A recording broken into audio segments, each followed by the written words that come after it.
ಮೇಲೆ ದೇವ್ರು ಬಂದು ನಾಲ್ಕು ಬಾರಿಸ್ಬಿಡೋ ಕತ್ತಿಲಿ ಅಂತ. ಇದನ್ನ ಅವಳು ನೋಡ್ಬಿಡ್ತಾಳೆ ಕನಕ. ಇನ್ನೇನು ಆ ಕತ್ತಿ ತಗೊಂಡು ಅವ್ನು ತಮ್ಮಡಪ್ಪ ಬರಬೇಕು ಅಂದಾಗ ಮಧ್ಯ ಬಂದು ಅವನನ್ನು ಹಿಡಿದು ಬಿಗ್ಗಿಯಾಗಿ ಅಪ್ಕೊಂಡು ದೇವ್ರ ಮುಂದೆ ಹಂಗೆ ಮಾಡಬೇಡ, ದೇವ್ರಿಗೆ ಎದುರಾಕೋಬೇಡ ಅಂತೇಳಿ ಅವನ ಬಿಗ್ಗಿಯಾಗಿ ಎಳ್ಕೊಂಬರ್ತಾಳೆ. ನಾಯಕಿ ಅವ್ರ ಮನಸ್ಸಿರೋದು ಇದನ್ನು ಮಾತ್ರ ಹೇಳ್ಕೊಳ್ತಾರೆ ಹೊರತು ಎಲ್ಲೂ ಕೂಡ ಆಂಗಿಕವಾಗಿ ಆಗಲಿ ಯಾವುದೇ ರೀತಿಯಾದ ಅಲ್ಲಿ ಒಂದು ಸ್ಪರ್ಶ ಕೂಡ ಕಾಣುತ್ತೆ. ಕಾದಂಬರಿಯ ಆಶಯ ಯಾವುದೂ ಕಮ್ಮಿ ಆಗಿಲ್ಲ ಇಲ್ಲ. ಆದರೆ ಕಾದಂಬರಿಯಲ್ಲಿ ಬರುವ ಸನ್ನಿವೇಶಗಳು ಹೌದು ಆಯಾ ಪಾತ್ರಗಳ ಜೊತೆಯಲ್ಲಿಯೇ ನಮಗೆ ಬೇರೆ ರೀತಿಯ ದೃಶ್ಯಗಳನ್ನು ಕಟ್ಟಿಕೊಡೋದಕ್ಕೆ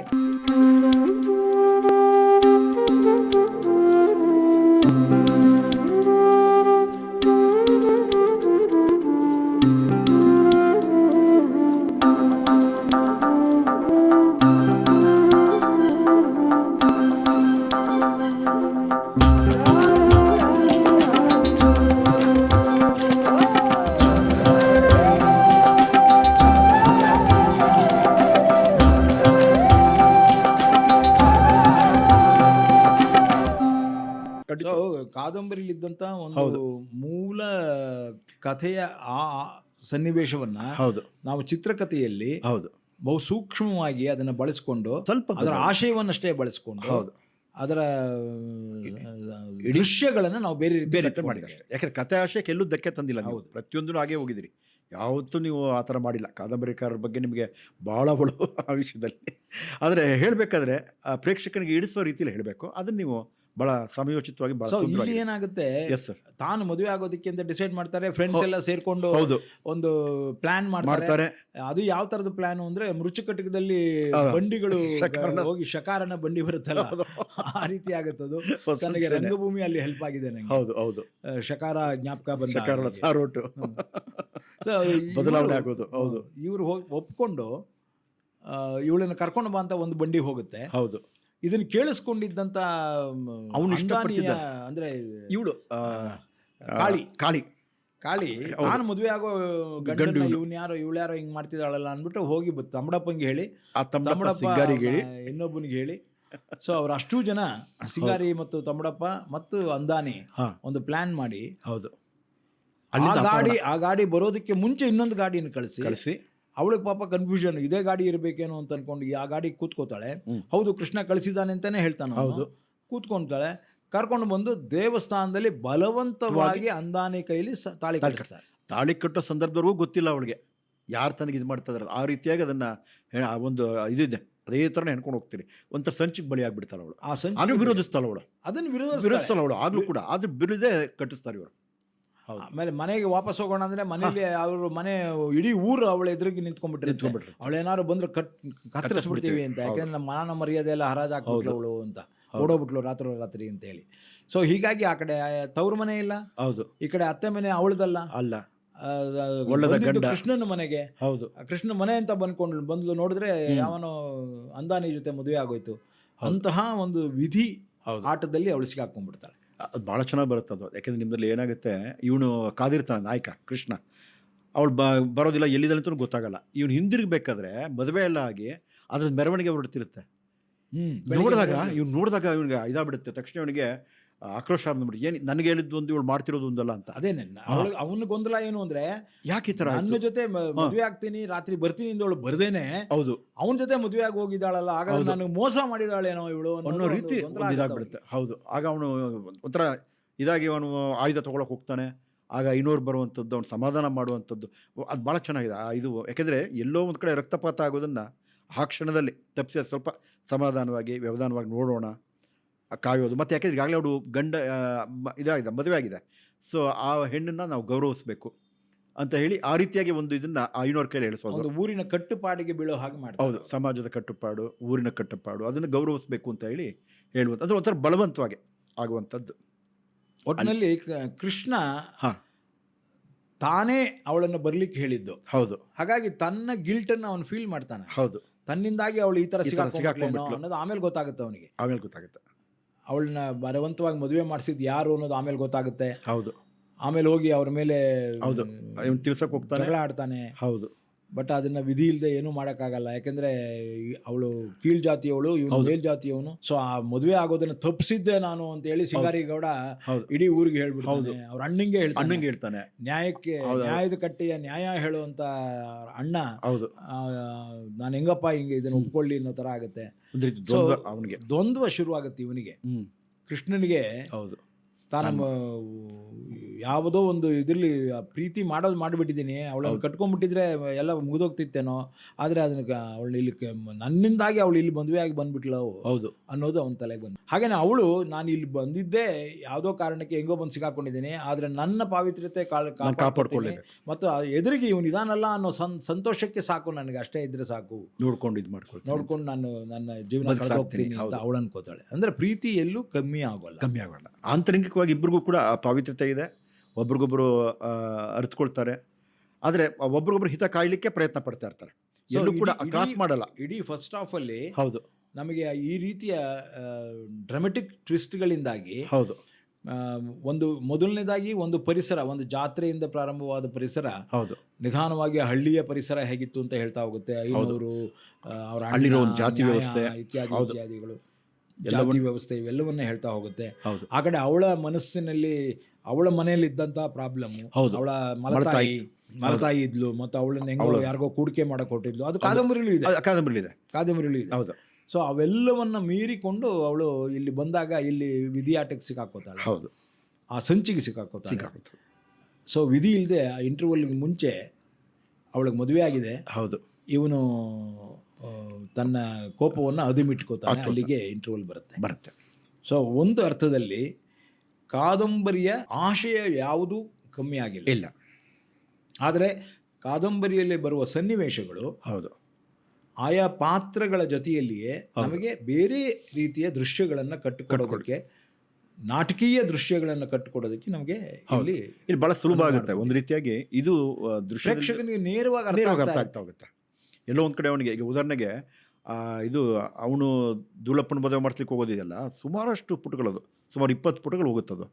ಅದು ಎಷ್ಟು ಮಟ್ಟಿಗೆ ನಮಗೆ ಓದೋರ್ಗೇನೆ ಅದು ಉತ್ತರ ಕರ್ನಾಟಕದ ಭಾಷೆ, ಅಲ್ಲಿಗೆ ಸುಲಭ ಆಗುತ್ತೆ. ನಮ್ಮ ದಕ್ಷಿಣದವ್ರು ಸ್ವಲ್ಪ ಕಷ್ಟ ಆಗುತ್ತೆ ಅದು. ಮತ್ತು ಬರೀ ಪೂರ್ತಿಯಾಗಿ ಅವನು ಹೊಯ್ದಾಟಗಳೇ, ಮದುವೆ ಮಾಡಿಸ್ಲಿಕ್ಕೆ ಅವ್ನು ಹೋಗೋದು, ಆ ಸಿದ್ಧತೆ ಮಾಡೋದು ಅಷ್ಟಾಗ್ಬಿಡುತ್ತೆ. ಬಟ್ ನಿಮ್ದ್ರಲ್ಲಿ ಅದು ಭಾಳ ಚೆನ್ನಾಗಿ ಅದು ಬಂದಿದೆ. ಒಟ್ಟಾರೆಯಾಗಿ ಅದು ಅವರಲ್ಲಿ ಏನು ಮಾಡ್ತಾರೆ, 22 ಪ್ರಕರಣ ಅಂತ ಮಾಡ್ಕೊಳ್ತಾರೆ ಚಾಪ್ಟರ್ಸ್ನ. ಹೌದು, ಸುಮಾರು 205 ಪುಟ ಏನೋ ಇದೆ. ನೀವು ಅದನ್ನು 68 ದೃಶ್ಯಗಳಾಗಿ ಮಾಡ್ತೀರಿ. ಎಷ್ಟು ಸುಂದರವಾಗಿ ಬರುತ್ತೆ ಅಂತಂದರೆ, ಯಾವುದಕ್ಕೂ ಧಕ್ಕೆ ಆಗದೆ ಯಾರಾಗೆ ಅದನ್ನು ಇನ್ನೂ ಸಮರ್ಥವಾಗಿ ಪರಿಣಾಮಕಾರಿಯಾಗಿ ಹೇಳ್ತಾರೆ. ಅದು ಪಾತ್ರಗಳು 3D ನಲ್ಲಿ ಕಾಣೋದಕ್ಕೆ ಶುರುವಾಗುತ್ತಲ್ಲ. ಹೌದು, ವಿತ್ ಫ್ಲೆಶ್ ಆ್ಯಂಡ್ ಬ್ಲಡ್ ಅಂತ ಇವೆಲ್ಲ ಪಾತ್ರಗಳು ಯಾವಾಗ ಫ್ಲೆಶ್ ಆ್ಯಂಡ್ ಬ್ಲಡ್ಡಲ್ಲಿ ಕಾಣೋಕ್ಕೆ ಶುರುವಾಗುತ್ತೆ, ಕಾದಂಬರಿಯಲ್ಲಿ ನೀವು ಕೇವಲ ಒಂದು ಸೆಂಟೆನ್ಸಲ್ಲೇ ಅದನ್ನು ಮುಗಿಸ್ಬಿಡ್ಬೋದು. ಹೌದು, ಆದರೆ ಇದನ್ನು ಕಟ್ಟಿಕೊಡ್ಬೇಕಾದ್ರೆ ಭಾಳ ಇದಾಗುತ್ತೆ. ಇಡೀ ಪರಿಸರವನ್ನು ನಿರ್ಮಾಣ ಮಾಡಿಕೊಡ್ಬೇಕು. ಆ ಪರಿಸರದ ಮುಖಾಂತರ ಆ ದೃಶ್ಯಗಳಲ್ಲಿ ಪಾತ್ರ ಪೋಷಣೆಯೊಂದಿಗೆ ನಾವು ಕಥೆಯನ್ನು ಮುಂದಕ್ಕೆ ತೊಗೊಂಡೋಗ್ಬೇಕು. ಹೌದು, ಕಾಳಿ ಅವರಿಬ್ಬರನ್ನ ಹೆಂಗಾದ್ರೂ ಮಾಡಿ ಮದುವೆ ಮಾಡಿಸಬಾರ್ದು ಅಂತಿದ್ದವಳು ಕೊನೆ ಗಡಿಗೆಯಲ್ಲಿ ಅವಳಿಗೆ ಸಹಾಯಕ್ಕಾಗ್ತದೆ ಆದ್ಮೇಲೆ. ಹೌದು, ಅವಳಿಗೆ ಒಂದು ಇಡೀ ಹಳ್ಳಿ ಹೇಗೆ ಒಂದು ಮಾನವೀಯ ಸಂಬಂಧಗಳ ಜೊತೆಯಲ್ಲಿ ಹಳ್ಳಿ ಬೆಳೆಯುತ್ತೆ ಅನ್ನೋದಕ್ಕೆ ಇದೆಲ್ಲ ಉದಾಹರಣೆ. ಅವಳು ಮತ್ತೆ ಅವಳಿಗೆ ಇದು ಮಾಡಿಸೋಣ, ಬಹುಶಃ ಅವಳು ಸರಿಯಾಗ್ಬೋದು, ಅವಳ ಹುಚ್ಚು ಈ ಥರದ್ದೆಲ್ಲ ಹೋಗ್ತಾ, ದೇವಸ್ಥಾನ ಕರ್ಕೊಂಡು ಹೋಗೋದು, ಜಾತ್ರೆ ಕರ್ಕೊಂಡು ಹೋಗೋದು, ನೀರಿನಲ್ಲಿ ಸ್ನಾನ ಮಾಡ್ಸೋಕೆ ಹೋಗೋದು, ಇವೆಲ್ಲ ಆಗುತ್ತೆ ಆ ಗಂಗೆಯಲ್ಲಿ ಮೇಯಿಸಬೇಕು ಅಂತ. ಸೊ ಇಲ್ಲಿ ಸೆಕೆಂಡ್ ಹಾಫಲ್ಲಿ ಅಲ್ಲಿ ಯಾವ ರೀತಿ ನಮ್ಮ ಕಾದಂಬರಿಗೂ ಈ ಸಿನಿಮಾಕ್ಕೂ ಇರುವ ದೊಡ್ಡ ಮಟ್ಟದ ವ್ಯತ್ಯಾಸ ಯಾವುದು ನಿಮ್ಮ ಪ್ರಕಾರ? ಅಲ್ಲಿ ಕಾದಂಬರಿಯಲ್ಲಿ ಬರೀ ಕೊನೆವರೆಗೂ ಅವನದು ಅದೇ ಹೋಗುತ್ತೆ, ಅವನು ಹೊಯ್ದಾಟಗಳೇ, ಅವನು ಕ್ರಿಯಾಶೀಲವಾಗಿ ಅವನು ನಿರ್ಧಾರ ತೊಗೊಳ್ಳೋದು ಕೊನೆಗೆ ಬರುತ್ತೆ. ಅದು ನಿಮ್ಮದ್ರಲ್ಲಿ ಅಂದರೆ ದೃಶ್ಯದಲ್ಲಿ ಭಾಳ ಸುಲಭವಾಗಿ ನಮ್ಗೆ ಅರ್ಥ ಆಗ್ತಾ ಹೋಗುತ್ತೆ. ಜೊತೆಗೆ ಒಂದು ಬೆಳವಣಿಗೆ ಆಗ್ತಾ ಹೋಗುತ್ತೆ. ಸಿಂಗಾರಿ ಅವನ ಮಾಡಿದ ತಪ್ಪುಗಳು, ಅಂದರೆ ಅವನು ಎಲ್ಲವೂ ಕೂಡ ಅನಾವರಣಗೊಳ್ಳುವಂಥದ್ದು, ಆ ಪೊಲೀಸ್ ಬರುವಂಥದ್ದು, ಇವೆಲ್ಲ ಇಲ್ಲಿ ಭಾಳ ಸಮಯೋಚಿತವಾಗುತ್ತೆ. ಅಲ್ಲ, ಅದಿಲ್ಲವೇ ಇಲ್ಲ ಕಾದಂಬರಿಲಿ ಏನಾಗುತ್ತೆ, ಭೀಮಪ್ಪನ ಸಾವು, ಹೌದು, ಮತ್ತು ಭೀಮಪ್ಪನ ಜೊತೆ ಮಗಳ ಜೊತೆ ತಮ್ಮಡಪ್ಪನ ಚೆಲ್ಲಾಟ, ಮತ್ತು ತಮ್ಮಡಪ್ಪನ ಕೊಲೆ, ಹೌದು, ಅದನ್ನ ಭೀಮಪ್ಪನೇ ಮಾಡಿದ್ರು, ಇವನ ಮೇಲೆ ಹಾಕೋಣ ಅಂತೇಳಿ ಅದನ್ನ ಮಾಡಿರ್ತಾನೆ, ಟ್ವಿಸ್ಟ್ ಮಾಡಕ್ ಟ್ರೈ ಮಾಡೋದು. ಹೌದು, ಅದು ಕಾದಂಬರಿಲಿ ಇದೆ. ನಾನು ಅದೇ ಹೇಳಿದ್ದು, ಕಾದಂಬರಿಯ ಆಶಯಗಳನ್ನ, ಕಾದಂಬರಿಯ ಪಾತ್ರ ಪೋಷಣೆಯಲ್ಲಿದ್ದಂಥ ಕೆಲವು ವಿಚಾರಗಳನ್ನ ನಾವೇನು ಚೇಂಜ್ ಮಾಡಿಲ್ಲ, ಅದನ್ನ ಇಲ್ಲೂ ಬಳಸ್ಕೊಂಡು ಸೆಕೆಂಡ್ ಹಾಫ್ ಅಲ್ಲಿ ಏನಾಗುತ್ತೆ ಅಂದ್ರೆ, ಅಲ್ಲಿ ಅವಳು ತನ್ನ ಪ್ರಸ್ತಾವ ಮಾಡ್ಕೊಳ್ಳೋಕೆ ಬಂದಾಗ, ನನ್ನ ಮೈ ಮುಟ್ಟಿದ್ರೆ ನಾನೇ ಕತ್ತರಿಸ್ಕೋತೀನಿ ಅಂತಾಳೆ. ಅದು ಸಿನಿಮಾದಲ್ಲಿ ಬರ್ತದೆ. ಸೊ ಕಾದಂಬರಿಲಿ ಹಾಗಿಲ್ಲ. ಇಲ್ಲ. ಕಾದಂಬರಿಲಿ ಅವಳ ಜೊತೆ ಜೀವನ ನಡೆದಿತ್ತೆ ಅಂತ ಹೇಳ್ತಾ ಹೋಗ್ತಾನೆ ಮಧ್ಯ. ಹೌದು. ಆದರೆ ಹಿಂಗಿಲ್ಲ. ಸೊ ನಾವು ಪ್ರೀತಿಯಲ್ಲಿ ಈ ಪಾವಿತ್ರ್ಯತೆಯನ್ನು ಕೂಡ ಕಾಪಾಡ್ಕೊಂಬರ್ಬೇಕಾಗತ್ತೆ. ಆ ಕಡೆ ಕಥಾನಾಯಕ ಇರಲಿ ಅಥವಾ ಕಥಾನಾಯಕಿ ಇರಲಿ, ಒಬ್ರಿಗೊಬ್ಬರು ಮಿಲನಕ್ಕಾಗಿ ಕಾಯ್ತಾ ಇರುವಂತಹ ಇವುಗಳನ್ನು ನಾವು ಹಾಗೇ ಕಳ್ಕೊಂಡು ಹೋಗ್ತೀವಿ. ಹೌದು. ಅದು ಬಹಳ ಮುಖ್ಯವಾಗಿ ಬೇಕಾಗಿರುವಂತಹದ್ದು. ಏಕೆ ಇಲ್ಲದ್ರೆ ಅದರ ಹೌದು ಅದು ಹೀರೋಯಿನ್ ಅಥವಾ ಹೀರೋ ಇವರ ಪಾತ್ರಗಳು ಸಡಿಲವಾಗ್ತಾ ಬಿದ್ದೋಗುತ್ತೆ. ಇದು ಒಂದು. ಅದಕ್ಕಾಗಿ ಇವನು ಕೊಡೋ ಕಷ್ಟ, ಇವನು ಪಡೋ ಕಷ್ಟ ಎಂತಂಥದ್ದು, ಅದು ಎಲ್ಲರಿಗೂ ಊರವ್ರಿಗೆಲ್ಲ ಅದರ ಸುದ್ದಿ ಆಗಿಬಿಟ್ಟಿರುತ್ತೆ. ಹೌದು.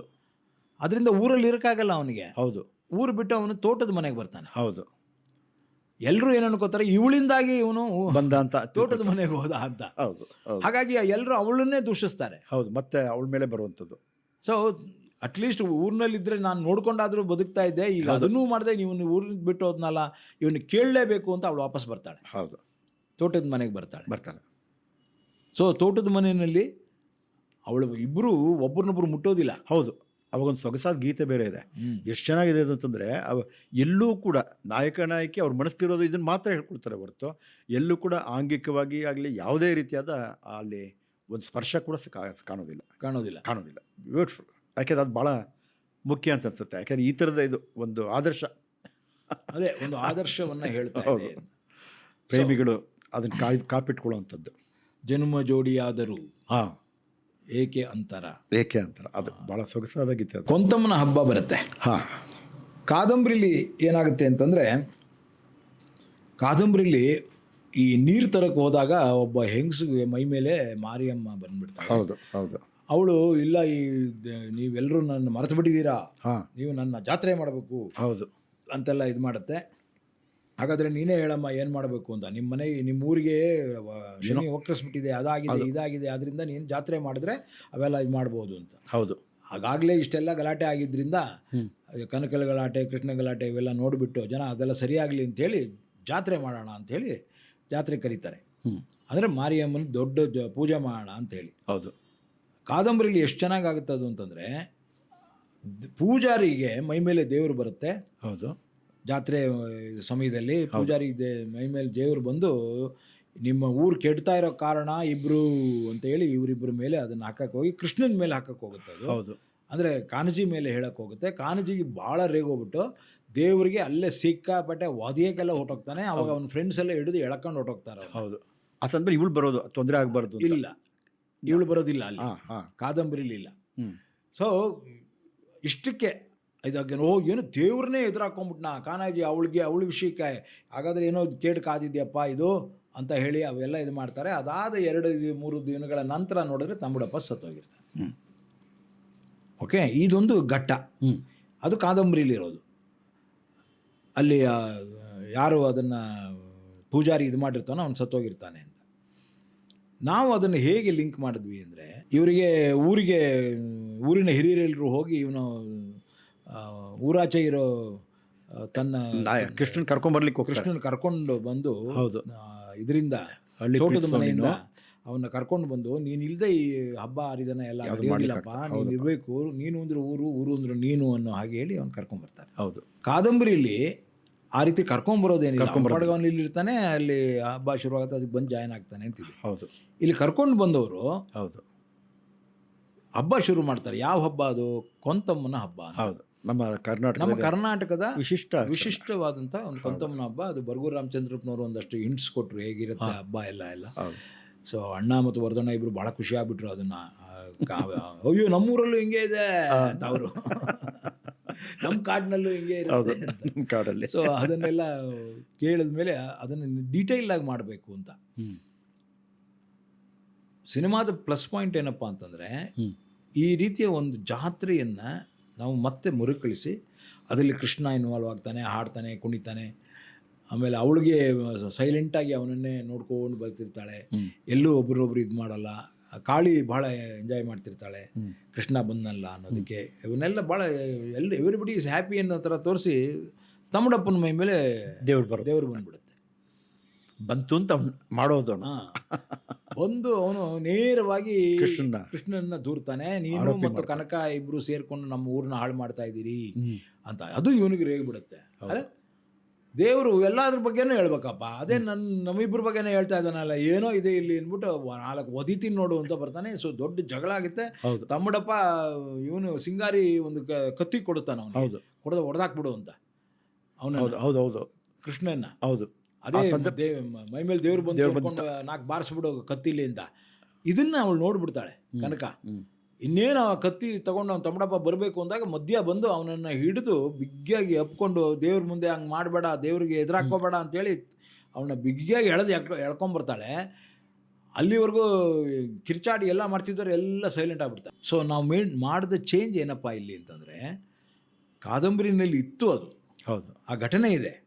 ಆದರೆ ಘಟನೆಗೆ ಒಂದು ಅದ್ಭುತವಾದ ಟ್ವಿಸ್ಟ್ ಎಲ್ಲಿ ಸಿಕ್ತು ಅಂದರೆ, ಅಲ್ಲಿ ಜೀವಿನೇ ಬಂದು ಕರ್ಕೊಂಡು ಹೋಗಲ್ಲ ಕಾನಜಿ ಗಲಾಟೆ ಮಾಡ್ದ ಅನ್ನೋದಷ್ಟೇ ಆಗುತ್ತೆ, ಅವನಷ್ಟೇ ಸ್ನೇಹಿತರು ಕರ್ಕೊಂಡು ಹೋಗ್ತಾರೆ. ಇಲ್ಲಿ ಕೃಷ್ಣನನ್ನ ಕನಕನೇ ಬಂದು ಕರ್ಕೊಂಡು ಹೋಗೋದು.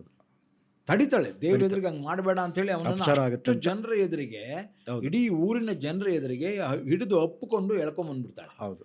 ಅಷ್ಟು ಸಲಿಗೆ ಅಂದ್ರೆ ಅಪ್ಪಿ ಫಸ್ಟ್ ಟೈಮ್ ಅವರಿಬ್ರು ಒಬ್ರನ್ನೊಬ್ರು ಅಪ್ಪೋದಲ್ಲಿ. ಅವನು ಅಂದಾನಿ ಅಂತೂ ತರತರಗುಟ್ಟು ಹೋಗ್ತಾನೆ. ನನ್ನ ಹೆಂಡತಿ ಹೋಗಿ ಅವನು ಹಿಡಿದು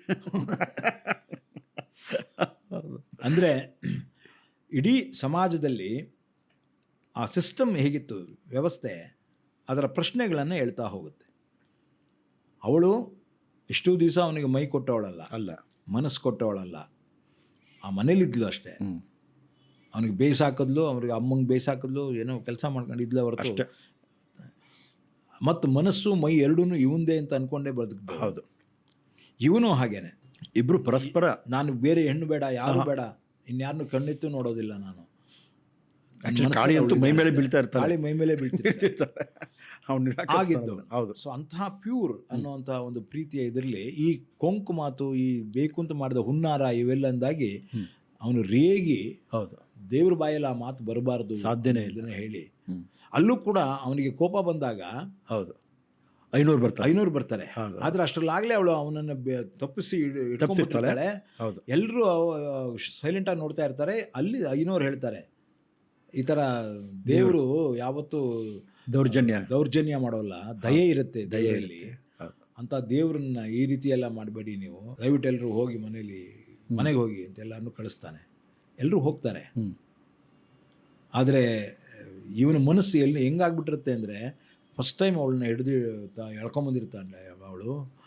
ಸೊ ಇವ್ರಿಗೆ ಗೊತ್ತಾಗ್ಬಿಡುತ್ತೆ, ಅಣ್ಣ ಮತ್ತು ಅತ್ತಿಗೆ ಇವರೆಲ್ಲರೂ ಹೇಗಾರು ಮಾಡಿ ಇವನಿಗೆ ಬೇಗ ಒಂದು ಮದುವೆ ಮಾಡಿದ್ರೆ ಸೇಫು ಅಂತೇಳಿ ಅವನಿಗೆ ಈಗಲಾದರೂ ಒಪ್ಕೊಳ್ಳಪ್ಪ ಮಾಡು ಅಂತೇನೋ ಇಲ್ಲಿ ಮಾತಾಡ್ತಿರ್ಬೇಕಾದ್ರೆ ಅಲ್ಲಿ ಅಂದಾನಿ ಅವಳಿಗೆ ಹೊಡಿತಾ ಇರೋದು ಕೇಳಿಸ.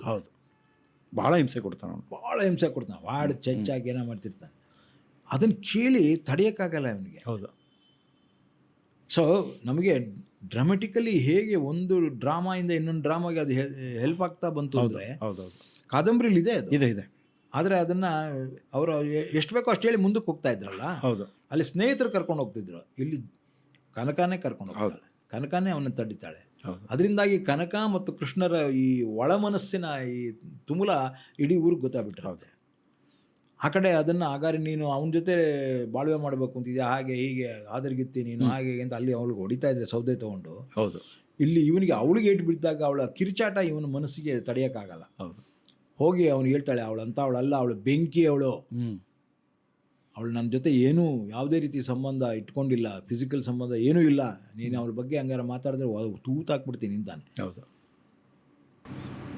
ಆ ಸಂಬಂಧದಲ್ಲಿ ನಮ್ಮದೊಂದು ಡ್ರಾಮೆಟಿಕ್ ಡೈಲಾಗ್ಗಳು ಆ ಸೀನಲ್ಲಿ ಬರುತ್ತೆ, ಭಾಳ ಚೆನ್ನಾಗಿದೆ ಅದು. ಒಂದು ಕಡೆ ಅಣ್ಣ, ಒಂದು ಕಡೆ ಕನಕ, ಅವಿಬ್ಬರ ಮಧ್ಯೆ ಇವನು ಸಿಕ್ಕಾಕೋತಾನೆ.